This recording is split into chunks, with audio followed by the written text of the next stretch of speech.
Hola, ¿qué tal? Muy buenas tardes y les damos la bienvenida a esta primera emisión de estas cápsulas que van a llevar como título El costo de la lectura. Y en estas cápsulas lo que se intenta o lo que tratamos de hacer es invitar a personas que están dedicadas a la producción de los libros, no solo desde la parte de la literatura y de la escritura, sino que también de la cuestión de la manufactura, para que nos expliquen desde su perspectiva cuál es todo lo que conlleva, qué es todo lo que conlleva el precio de un libro y si verdaderamente estamos en una situación en la que los libros son caros, baratos, accesibles o no.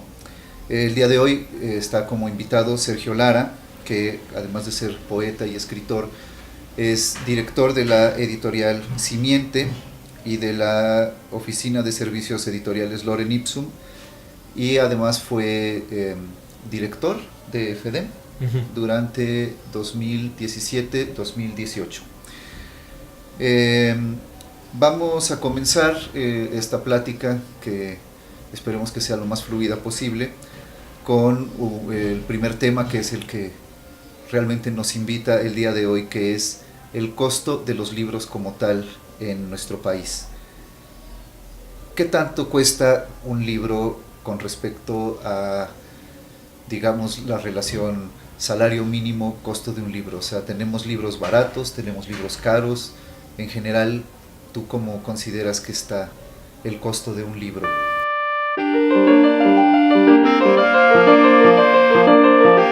En temas generales. Bueno, es que creo que como básicamente todas las cosas culturales que nos rodean, siempre estamos en un fenómeno mucho más complejo de lo que estamos dispuestos a reconocer.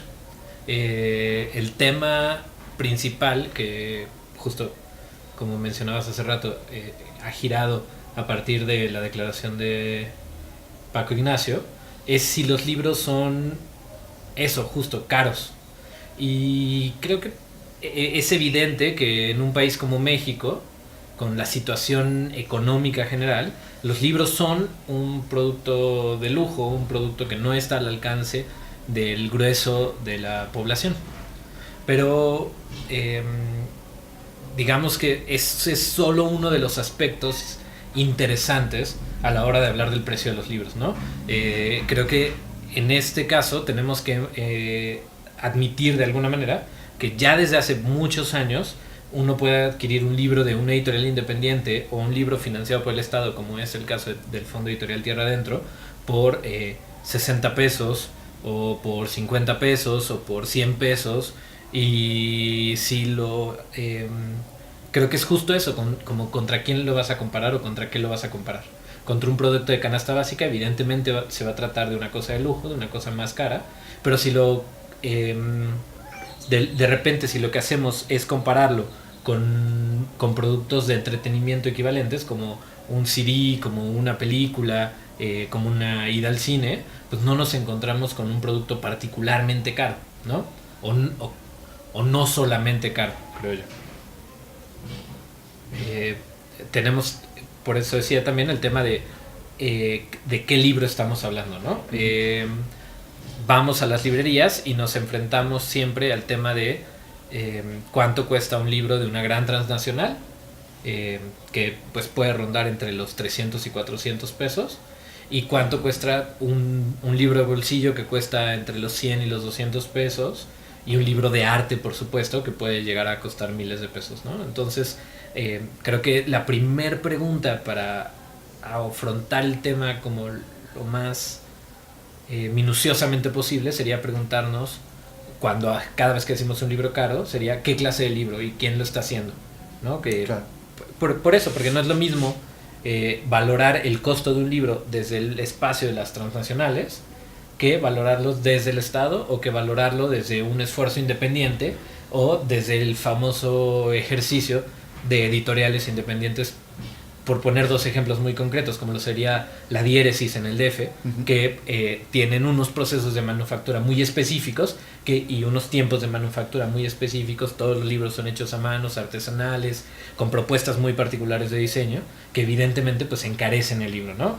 Y frente a un espacio como el de la cartonería, ¿no? Claro. Como la cartonera de Cuernavaca, que tienen unos costos mucho más accesibles y que su razón de ser está justo en la reapropiación y reutilización de materiales que, si no tienen una nueva vida como un libro, se convertirían en basura, ¿no? Entonces, Claro.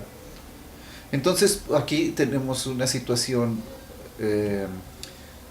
digamos, de un mercado que tiene una diversidad bastante amplia, ¿no? Porque además no solo están los libros clásicos, ¿no? Porque el hábito de la lectura, pues a final de cuentas leer como tal es leer, ¿no? Entonces de pronto llegan títulos como, no sé, de todos estos títulos que casi siempre terminan en una película, ¿no?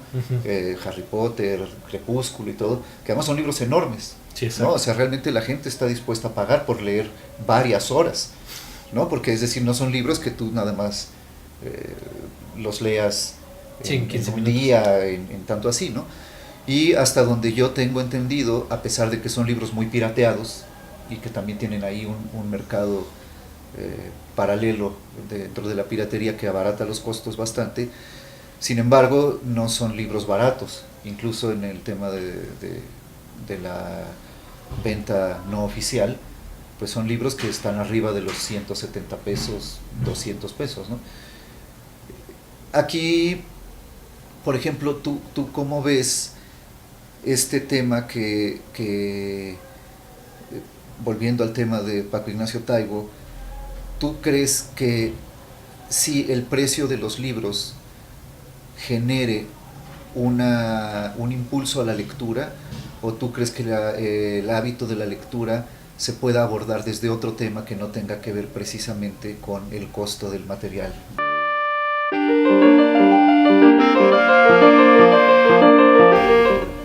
Bueno, creo que hay varios temas, justo. El primero que mencionas, que era lo primero que yo quería exponer, que creo que es así, es que justo estamos en un fenómeno editorial mucho más complejo para empezar la conversación de lo que estamos dispuestos a aceptar.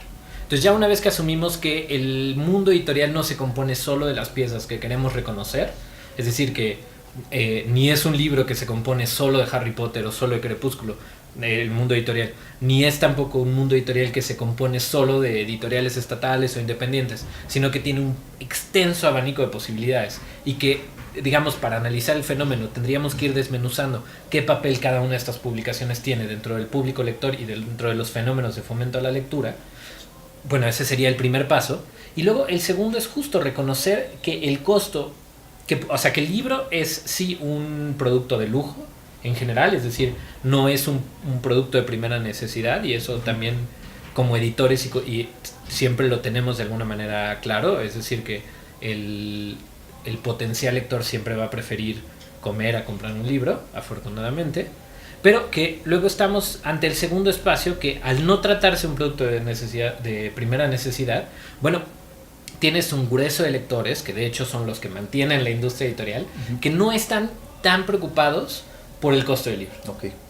Entonces, estos lectores, como tú dices, ya sea el lector especializado, que le va a dar lo mismo, o sea, que no le va a dar lo mismo, justo que va a esperar comprar un libro en edición crítica de cátedra o una edición ilustrada del Zorro Rojo, que son libros pues que valen alrededor de 1,000 pesos o de 700 pesos cada uno, pues ya, eso tienes un espacio y son los lectores especializados, y digamos que ellos no mantienen vivo el mundo editorial, pero ya están ahí, ya existen. Luego tienes el otro grueso, que son los compradores que lo van a querer justo porque es un producto de entretenimiento, porque van a satisfacer una necesidad mucho más inmediata, que es la de poder platicar con sus compañeros, de tratar de adelantarles el último spoiler de Juego de Tronos. Claro. Y ellos en realidad lo que quieren es justo participar de ese espacio. Entonces le va a dar igual, porque es un fenómeno social mucho más complejo, pagar 300 o 400 pesos porque ya lo hace. Y entonces a ese lector tampoco también es ingenuo esperar que a él le va a importar el precio de las publicaciones en general, porque él no quiere publicaciones en general, ni probablemente desea convertirse en un lector asiduo, sino que lo que quiere son estos pedazos de entretenimiento, de información, que le van a ser útiles en su vida cotidiana, ¿no? Y luego tenemos en realidad el problema, que es el que le preocupa a Paco Ignacio y que es el que nos pregunta los preocupa a los editores, que es ¿qué va a pasar con el que no es lector? Justo, el que sí de verdad no va a comprar nuestros libros o no lo tiene pensado, al que le parecen caros los libros. Bueno, ahí tienes dos cosas. Tienes el primer problema, que es el problema económico-social, y que eso es una cuestión que el Estado tiene que atender de manera mucho más profunda, que es, pues sí, la realidad social de México. Y luego, si quitas ese espacio que es importante y que habríamos de reconocerlo, es decir, que está fuera de las herramientas de fomento a la lectura y que en ese sentido el Estado no es que debería de reducir los precios o no es que sea responsabilidad de los editores reducir los precios, sino que el Estado debería de garantizar condiciones dignas sociales. Pero en ese mismo espacio, los que no están en esa situación, los otros no lectores, no están lejos de los libros porque cuesten X cantidad. Entonces, atacar solamente el precio, que sí evidentemente lo va a hacer más accesible porque es algo innegable, pero solo ataca un pedazo y quizá el pedazo menos importante de la cadenita del libro. Claro. Porque lo que deberíamos de atacar probablemente, o de enfocarnos más bien, son en cómo haces que el no lector se convierta en lector. Claro. Con dinámicas de fomento a la lectura más complejas. ¿Por qué? Porque lo que no reconocemos, lo que está como detrás del telón, creo yo, y que es lo que nos duele decir en voz alta, es que así como sucede con las playeras que compramos súper baratas, lo mismo pasa con el libro. El costo del libro no se va a disminuir. Ni por decreto, ni por nada. Es decir, hay una serie de elementos, el costo de pago de derechos de autor, el costo de impresión, el costo de diseño, el costo de distribución, todos estos costos se van a seguir manteniendo ahí. Y lo único que vas a hacer es vas a empezar a quitarles a estos agentes, o a distintos agentes de la cadena del libro, sus pagos. Y entonces las dos opciones que tienes al reducir los libros es, uno, te conviertes en una especie de caridad horrible que va a empezar a absorber los costos todo el tiempo de producción, o empiezas a precarizar el trabajo de los autores, que también es un fenómeno muy común en nuestro país, ¿no? Sí, porque aquí, por ejemplo, se habla de una industria editorial, ¿no? Pero esa industria editorial no es una industria homogénea, ¿no? Porque tenemos desde las editoriales independientes, que están sujetas a un tiraje pequeño, con financiamientos muy pequeños, y tenemos las editoriales enormes, que además no todas están financiadas por el Estado, ¿no? Sin embargo, siento que sí hay como distintos frentes, ¿no?, dentro de la misma cultura editorial. Aquí algo que llama mucho la atención es qué puede fomentar la lectura que vaya más allá de cuánto cuesta un libro.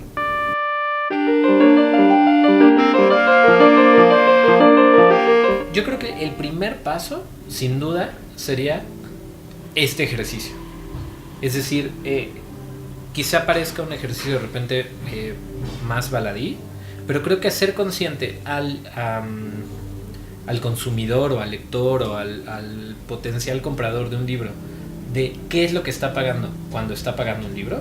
Es decir, decirle, bueno, de estos 150, o sea, que en la cabeza de este comprador entienda que estos 150 pesos que a él le pueden parecer mucho, van a mantener probablemente a 10 o 15 personas, claro, que están detrás de la producción del libro, detrás de distintos aspectos de la producción del libro. Y creo que eso es importante.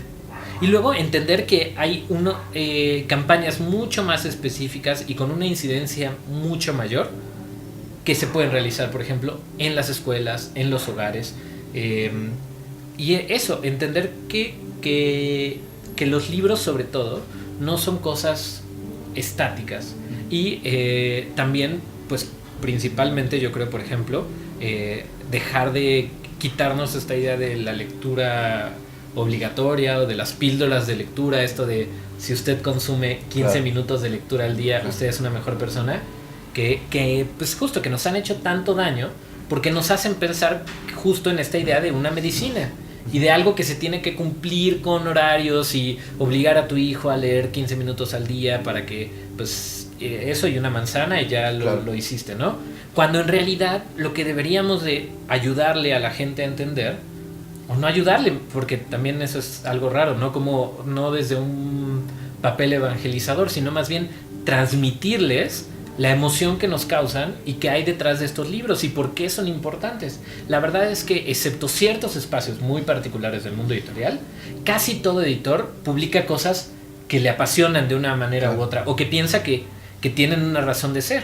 Entonces, lo que estamos fallando como editores es de transmitir eso, de decirle a la gente, bueno, ¿por qué es importante este libro? ¿Por qué te va a gustar? ¿Por qué te va a mover? Y asumir también, de repente, cuando publicamos libros oscuros, asumir también que no son libros para todo el mundo, asumir también que la lectura es un barco muy caprichoso y que navega por aguas muy caprichosas también. Entonces que pues leer El Quijote cuando tienes 12 años es sobre todo perjudicial para tu salud, ¿no? Necesitas encontrar algo que de verdad te interese en ese momento. Entonces creo que justo ese sería como, por ejemplo, uno de los grandes caminos del fomento a la lectura. Cómo compartimos la emoción que nos causan los libros a la otra persona. Y en ese sentido creo que es el gran fracaso del mundo editorial, que nos hemos vuelto incapaces de transmitir esa emoción a los lectores. ¿Y tú crees que esa brecha y ese fracaso, como tú lo mencionas, de entusiasmar al lector, en gran parte tenga que ver también con un sentimiento de elitismo social? O sea, como que tal vez para mucha gente leer sea como un tema de no, es que yo soy obrero, por lo tanto para mí leer es demasiado burgués tal vez, ¿no? O sea, tengo que dedicarme a trabajar y no puedo estar perdiendo el tiempo. ¿O crees que sí sea verdaderamente un fallo en el sentido de no hemos podido transmitir eso que tú estás mencionando, ¿no? Esta emoción de decir, oye, yo fui a buscar un autor porque publicó algo que yo creo que todo el mundo tiene que conocer como experiencia, así como ir a la playa, así como practicar algún deporte, emocionarte con un gol, si tú quieres, o con una película, sin importar el tema. ¿Tú cómo ves esa situación? Bueno, es que yo creo en realidad que hemos fallado, la industria editorial mexicana ha fallado quizá en 3 o 4 ámbitos distintos. Creo que el primero sí es que estamos fallando en transmitir esa emoción, porque nos pusimos a nosotros una camisa que creímos que era de esa manera y que los libros siempre iban a tener este flujo, no sé, por ejemplo, de las librerías, el gran mito de las librerías, y pensamos que así iba a funcionar esto y no nos hemos podido quitar eso porque pues, nos da miedo, y el mundo editorial de repente tiene miedo de adaptarse a procesos mucho más pues novedosos o complejos de intercambio cultural, como justo porque tenemos miedo de la piratería, porque tenemos miedo de muchas otras cosas, ¿no? Entonces, en ese tema en particular, por ejemplo, a mí lo que me parece más claro es, hablando con un editor alguna vez, me dijo, bueno, me decía él, yo tengo mis libros en librerías en todo el país. Tengo incluso en librerías en Baja California Sur. Y entonces yo le preguntaba, bueno, ¿cuántos mandas a Baja California Sur? Y le dice, bueno, mando un libro porque no tengo más libros. Bueno, ¿y cuándo presentaste el libro en Baja California Sur? No, no tengo capacidad para hacerlo. Bueno, pero ¿promocionas que estás en esa librería? No, tampoco tengo capacidad para hacer promoción. Entonces, ¿por qué quieres estar ahí?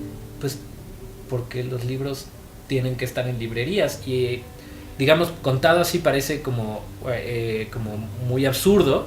Y justo era una situación absurda discutir con alguien que lo que él pensaba es que él ya hizo un libro, entonces lo tiene que meter en una librería en quién sabe dónde, donde no va a llegar su público objetivo para nada, donde no hay lectores interesados y donde también él no se está preocupando justo por generar esos lectores si no los existen, ¿no?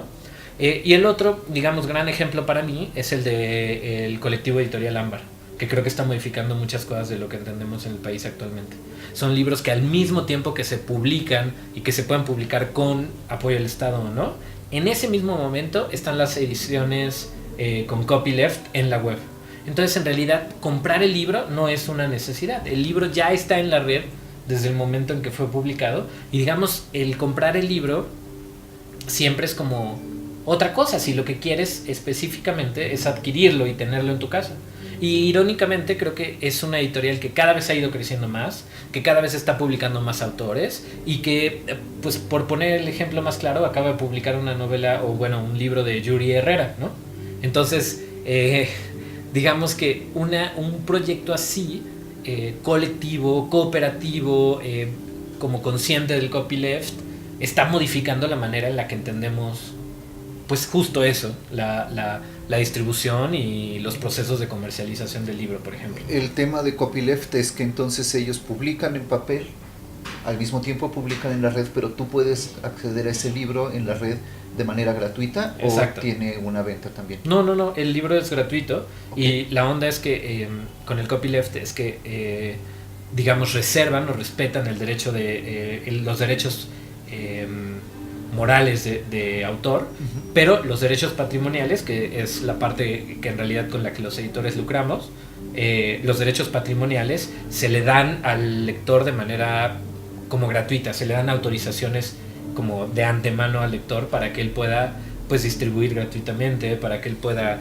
copiar el texto, siempre y cuando respete los derechos morales, que son el reconocimiento de autoría, no modificar el texto, ese tipo de no hacer obras derivadas. Es lo que se puso muy en moda hace un tiempo, que es el Creative Commons, ¿no? Okay. Que no es otro derecho de autor, sino que son autorizaciones al derecho de autor, claro. ¿No? Ahorita estabas justo mencionando un tema, que es el tema de la distribución. Hace unos, ya tiene un buen rato, por ahí del 99, 2000, yo platicando en unos eventos que hubo de gente dedicada a la producción de libros y sobre todo a la producción y venta de libros. En ese entonces había una concepción que era que en México el obstáculo más grande para la venta productiva de libros son los canales de distribución, que en ese entonces, no sé ahorita cómo estén, estaban totalmente monopolizados y pues prácticamente había creo que 3 distribuidoras, y que además el cobro que te hacían por distribuir tus libros era prácticamente impagable para o sea, tal vez los podían pagar en editoriales muy grandes, ¿no? Pero para editoriales pequeñas era prácticamente un bloqueo. ¿Cómo está ese tema de la distribución actualmente? Pues yo creo que sigue siendo el gran problema en general de la producción del libro, el gran problema no solo de México, sino de varios países. Okay. En España, por ejemplo, hubo un fenómeno muy interesante de un grupo de editoriales independientes que se unieron para generar canales de distribución específicos. Okay. Y de hecho en su momento fue el gran aporte de Barral al mundo de la edición. Cómo hacer conglomerados de distribución que fueran alternativos a los canales oficiales o a las distribuidoras oficiales, pero que al mismo tiempo funcionaban como una especie de lobby de editoriales independientes que permitieran gestionar mejores porcentajes con las librerías, con los puntos de venta y llegar a más lugares, ¿no? Porque lo que es una realidad es que cada vez más las librerías optan por un sistema de descentralización. Entonces digamos que quieres entrar a esta librería, que es una de las más importantes del país, y quieres tener tus libros. Bueno, ya no es que las lleves los libros a la oficina central, sino que tienes que ir a la oficina central a firmar tu contrato y luego tú encargarte de hacer llegar los libros a cada una de las diferentes librerías y luego tú encargarte de recoger las devoluciones de cada una de las diferentes librerías. Entonces el problema es que para una editorial independiente o pequeña, esos procesos de distribución son inviables. Entonces lo que hicieron en España con este grupo o colectivo de editoriales para distribuirse es justo cómo nos unimos y cómo hacemos un lobby, un lobby que nos permita articular nuevos procesos de defensa de espacios, por ejemplo, en grandes superficies, para garantizar algo que en México, por ejemplo, no nos interesa mucho, pero que es que los libros de las editoriales independientes entren a las grandes superficies, como a las tiendas departamentales, a los supermercados, ¿no? Y en ese sentido, creo que es algo, lo que sí es un fenómeno que en México sí está sucediendo, que sería el segundo fracaso del mundo editorial, es lo que tú decías, este esnovismo. Pero no creo que ese esnovismo solo se dé en yo no voy a leer porque esto es snob o yo leo porque soy muy inteligente. Ese es un fenómeno que hay que analizar y que sí sucede. Es decir, yo no voy a leer porque me van a juzgar de que soy aburrido o de que bla, bla, bla. O yo leo porque soy mejor persona que los demás, que me parecen ambas posturas como terribles. Pero también creo que el mundo editorial mexicano, con el beneplácito de los apoyos del Estado, ha generado también un mundo de cierto esnovismo. Entonces, no voy a mencionar nombres de las editoriales, pero una persona que yo admiro mucho y que es muy inteligente pensando el mundo del libro, que es Jenny Rueda, hace poco publicó una reseña sobre un libro de poesía y pues hablaba maravillas del libro, decía que en realidad era una gran traducción, era una gran edición, pero que lo que a ella le llamaba la atención es que el libro no se podía conseguir en ningún lado y que ese libro se había financiado o sea, era publicado por una editorial independiente, pero financiado con una beca del Estado o con una coedición del Estado. Entonces lo que Jenny se preguntaba de alguna manera es, ¿qué pasa?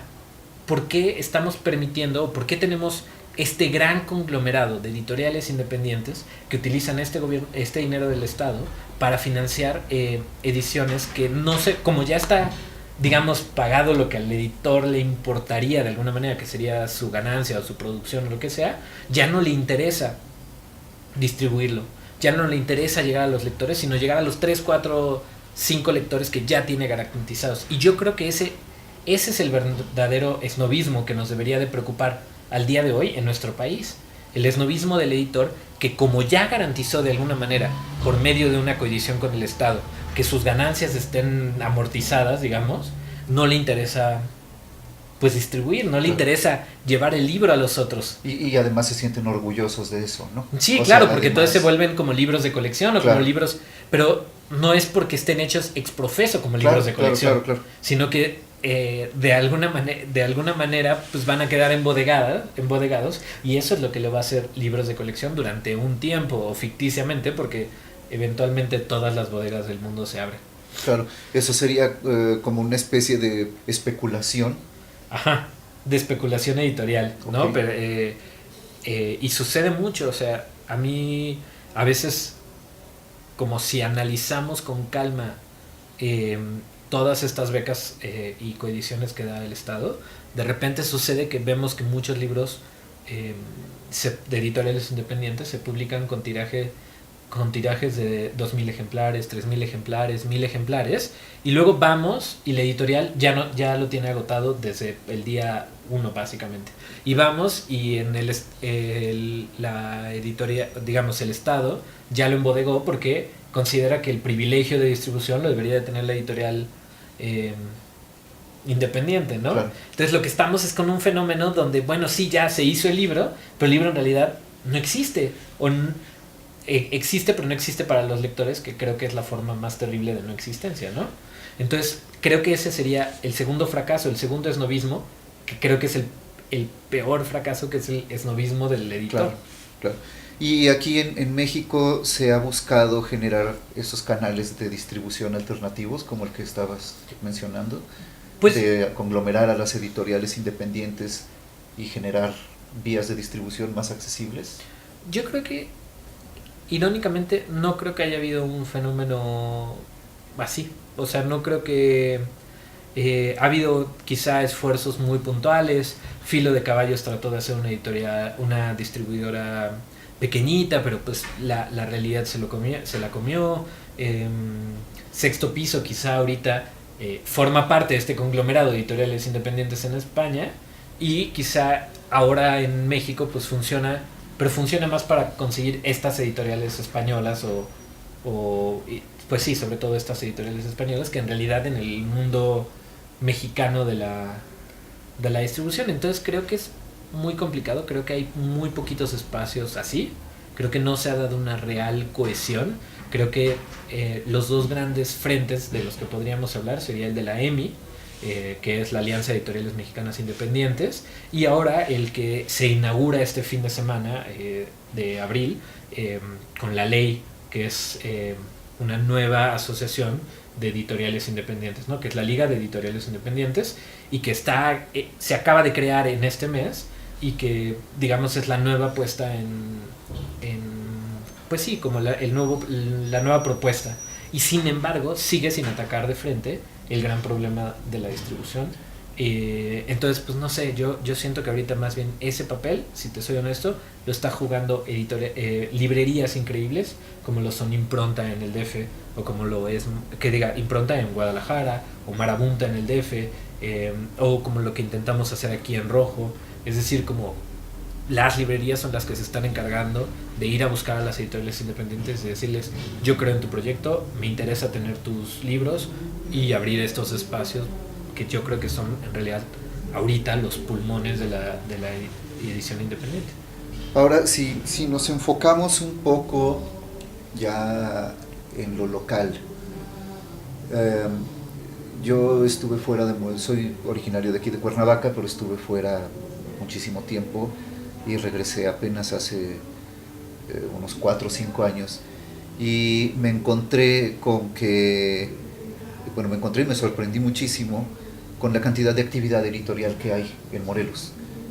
De veras, bueno, no puedo hablar de muchos estados porque no conozco muchos estados, pero sí puedo decir que veo en Morelos una actividad editorial bastante grande para el tamaño del estado, y veo que hay grandes esfuerzos de editoriales, principalmente independientes. ¿Tú cómo ves el panorama editorial aquí en Morelos? ¿Cómo lo vives? Bueno, creo que es un panorama muy robusto, que es, yo creo, inédito en el país. Es decir, no creo que haya muchos estados que tengan esta cantidad de editoriales independientes, pero digamos el gran conflicto de nuestro estado es que no hubo un desarrollo. Es decir, siguen haciendo proyectos independientes pequeñitos, pero no hay en general proyectos que se terminen de desarrollar y que terminen de afrontar, digamos, con profesionalismo las preguntas que se les van afrontando, y que prefieren justo quedarse en un espacio hiperlocal. Entonces, pues no afrontar batallas que son mucho más complejas. A mí, en este caso, por ejemplo, creo que una editorial que hizo eso, y que me parece que ahorita es de lo más loable del estado, es Saca las Letras, ¿no? Que sacó 2 títulos con unas condiciones muy específicas, que de hecho eran 2 antologías, una de cuento y una de poesía, y tiempo después, pues justo como la gente involucrada en este proyecto, Ricardo, se dan cuenta que hay que evolucionar, que hay que profesionalizarse, que no basta con hacer libros, empastarlos y dejarlos en nuestras casas. Entonces, pues se hizo una nueva imagen, se contrató o se colaboró con un diseñador editorial que se ha especializado en diseño editorial, que es algo que, por ejemplo, es algo de la que muchas editoriales del estado carecen, ¿no? O sea, que no hay un respeto por el diseño editorial, y lo puedes ver abriendo miles de estos libros. No hay una conciencia de qué son los procesos editoriales, y pues Saca las Letras lo que hizo fue poner sobre la mesa eso, modificarlo, y pues bueno, van su segundo título y lo están haciendo de maravilla, haciendo libros como muy inteligentes, sin la necesidad de caer en lo artesanal, digamos, para ser independiente, ¿no? Claro. Usando como cuáles son los otros espacios para hacerlo. Entonces creo que son cosas, digamos, de repente delicadas, pero que no discutimos. Por ejemplo, en estos censos y en proyectos que hacíamos de censo desde la Secretaría de Cultura, cuando pude estar ahí, por ejemplo, cuántas editoriales están dadas de alta como editoriales en el estado. ¿Y esto qué quiere decir? Que puedan afrontar responsabilidades, pues sí, legales y contractuales ante librerías o ante distribuidores. Y pues la verdad es que del censo que hicimos había una o dos editoriales registradas ante el SAT y dadas de alta como editoriales, ¿no? Entonces son cosas pues que también de alguna manera no permiten el desarrollo completo de este universo editorial. Entonces aquí tenemos una situación como un poco de decir, sí tenemos la materia prima editorial, y no solo editorial sino de autores. Exacto. Y autoras, pero no hemos logrado perfeccionar los medios de producción, más que nada. Pues sí, no nos hemos vuelto conscientes, que creo que al final de cuentas, o sea, lo que yo trato de transmitirle a mis alumnos de proceso editorial es eso, o sea, como publicar un libro es una responsabilidad, es decir, sí, por más lavados de conciencia que nos hagamos, pues estamos talando arbolitos, pues estamos claro. Interviniendo de muchas maneras, tomando decisiones estéticas, políticas, sociales, culturales, etcétera, etcétera, etcétera, etcétera. Y entonces eso implica una responsabilidad, y creo que lo que pasa en Morelos es que tenemos mucho interés, tenemos una primera voluntad muy importante, tenemos autores increíbles, tenemos gente muy creativa, pero luego lo que nos da miedo, creo yo, es afrontar como esa responsabilidad de manera coherente, llevarla hacia sus últimas consecuencias y no de alguna manera volver esto un hobby. Claro. O no somos de repente suficientemente honestos para confesar cuando una editorial es un hobby y cuando una editorial es un proyecto serio que quiere llegar lejos y que quiere, pues eso, como incidir de manera real en la realidad, valga la redundancia, en la realidad cultural de nuestro estado, de los respectivos municipios y de nuestro país. Aprovechando que tú tuviste esta experiencia de trabajar en el FEDEM, ¿qué es el FEDEM?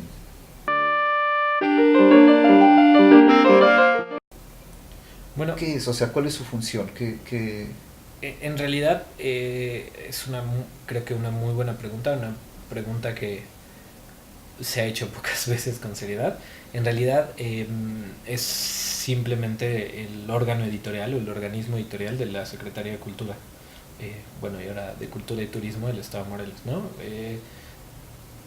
Creo que muchas veces habría, ahora podríamos empezar a preguntarnos, siempre pudimos lo haber hecho, pero cómo eso se modifica, por ejemplo, o se vincula con las acciones de fomento a la lectura. Lo digo en general porque dentro de la Secretaría de Cultura de la administración anterior, por ejemplo, existían dos organismos separados, que era el FEDEM y el área de cultura escrita. Y ambas cosas trabajaban por separado en distintas áreas, ¿no? Y en distintas funciones. Lo que pasa justo es que cometemos el error muchas veces, y creo que ese es un problema que ahora, por ejemplo, en esta nueva etapa se está viendo, de cargar a un solo espacio o una sola oficina o un solo despacho todas las funciones que habría que cumplir una Secretaría de Cultura, ¿no? En el aspecto de la lectura, quiero decir. Entonces, el FEDEM no es otra cosa que la Dirección de Publicaciones, el nombre público de la Dirección de Publicaciones, entonces, que se dedica a publicar libros, a editar libros. Entonces, lo que habría que hacer es preguntarse cómo llevarlo con las acciones o cómo compaginarlo con las acciones de fomento a la lectura, que, digamos, para cerrar, sería los otros dos fracasos del mundo editorial, ¿no?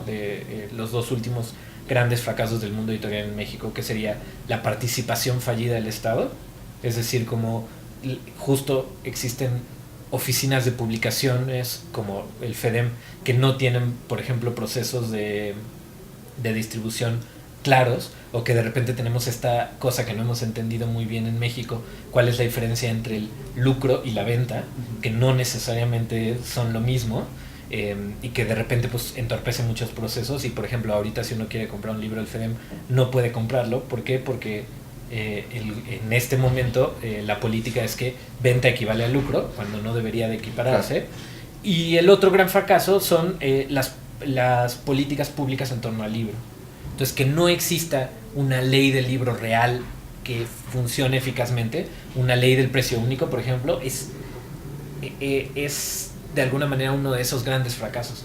Porque lo que no se da cuenta el mundo editorial es que una ley como la ley del precio único, que lo que hace es que no puedas hacer descuentos anticipados y que todos los puntos de venta tengan que dar el mismo precio, al corto plazo parece que al que menos beneficia es al lector.